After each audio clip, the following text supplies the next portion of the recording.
धानमा लाग्ने ब्लास्ट अर्थात् धानको मरुवा रोगले के क्षति गर्छ र यो रोगबाट कसरी बचाउने। धानको ब्लास्ट भन्दा बित्तिकै धान रोप्नु हुने नेपाली किसानहरूलाई प्रत्येक वर्ष एकदमै सताइरहने र एकदमै ठुलो क्षति गर्ने रोग हो र यो विश्वमा समेत धानमा ठुलो समस्याको रूपमा बनेको छ।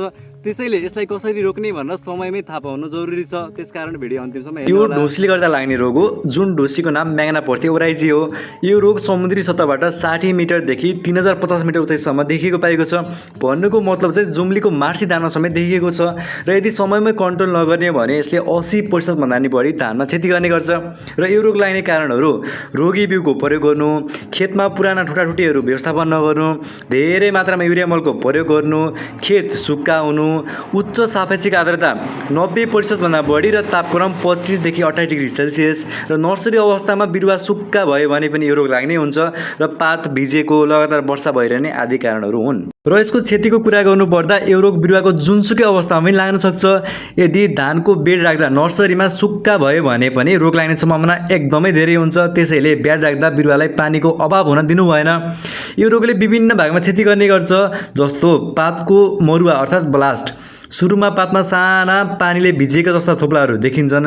बिस्तारै यी थोप्लाहरू बढेर दुवैतर्फ तिखो भएको आँखा वा डुङ्गा आकारको बन्छन् र रोग बढ्दै जाँदा पात सुकेर जान्छन्। त्यस्तै घाँटी मरुवा वा नेक ब्लास्ट, जसमा बालाको फेदमा खैरो कालो दाग बस्छ र कुहिएर बाला भाँचिन्छ।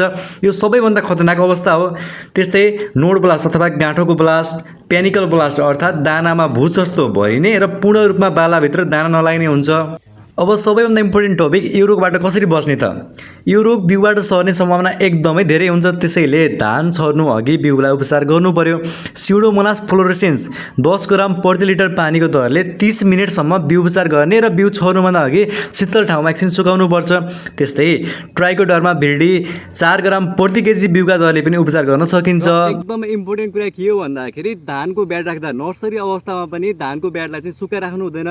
यदि सुक्खा भयो भने चाहिँ त्यता वाटर स्टेजको कारणले गर्दा पनि ब्लास्ट हुने सम्भावना एकदमै धेरै हुन्छ। त्यसैले नर्सरी अवस्थामा धानको ब्याड राख्दा नै प्रशस्त रूपमा पानी लगाउनु पर्छ।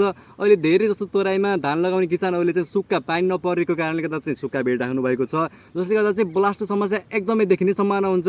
र धान रोपिसकेपछि पनि हामीले चाहिँ यसमा चाहिँ 2 देखि 3 सेन्टिमिटर जति पानी चाहिँ मेन्टेन गरिराख्नुपर्छ। त्यस्तै मार्सी धानमा यो रोग अत्याधिक देखिसकेपछि चन्दननाथ 1, चन्दननाथ 3 जस्ता जात लगाउँदा चाहिँ कम लागेको पाइएको थियो। त्यसैले रोग प्रतिरोधात्मक जातहरू लगाउनु पर्यो, जस्तो खुमाल 1, खुमाल 2, खुमाल 3, राधा 12, सावित्री, पालोङ 2 जस्ता रोग प्रतिरोधात्मक जातहरू लगाउनु पर्यो। तर पात ब्लास्टको लागि खुमाल जात प्रतिरोधात्मक भए पनि यसमा नेक ब्लास्ट लाग्न सक्छ। त्यसैले यो रोग अलि जटिल छ। र अर्को कुरा, युरिया धेरै हाल्नु हुँदैन र जहिले पनि युरियालाई स्प्लिट डोज अर्थात् कम्तीमा 3 पटक हाल्नु पर्यो। सबभन्दा पहिला चाहिँ खेत तयारी गर्दा बेसल डोज भन्छ, त्यसमा चाहिँ हाल्नुपर्ने युरियाको 50% हाल्ने। त्यसपछि गाँस हाल्ने अवस्था टिलरिङ फेजमा चाहिँ 25% हाल्ने र पेनिकल इनिसिएसन अर्थात् बाला पसाउने बेला चाहिँ बाँकी 25% हाल्नुपर्छ। खेतमा पुराना ठुटाठुटीहरू राख्नु हुँदैन, हटाउनुपर्छ। त्यसमा रोग लगाउने ढुसीका कणहरू बसेका हुन सक्छन्। र यी सबै गरिसकेपछि रोग नलागोस् भन्नका लागि रोग लाग्नुभन्दा पहिले डाइथिन J78 जिनेप भन्ने कन्ट्याक्ट ढुसीनाशक 3 ग्राम प्रति लिटर पानीमा मिसाएर धानको गाँस हाल्ने बेला, टिलरिङ फेज र बाला हाल्ने बेला स्प्रे गर्नुपर्छ, जसलाई प्रोफाइलेटिक स्प्रे भन्छौँ। र अब रोग लागिसकेपछि कुन कुन ढुसीनाशक विषादी प्रयोग गर्ने भन्दा ट्राइसाइक्लोजोल 0.75 ग्राम प्रति लिटर पानीको दरले प्रयोग गर्नु पर्यो।